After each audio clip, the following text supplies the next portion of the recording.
দর্শক, আজ আপনাদেরকে একটা সুপার জিনিস দেখাবো।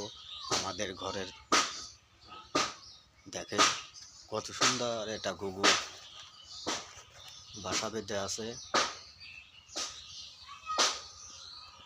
ঘুঘুটা বোধহয় বাতে বয়েছে।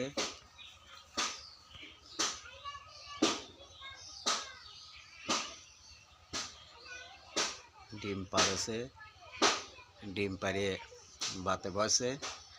আপনারা দেখেন আমাদের ঘরের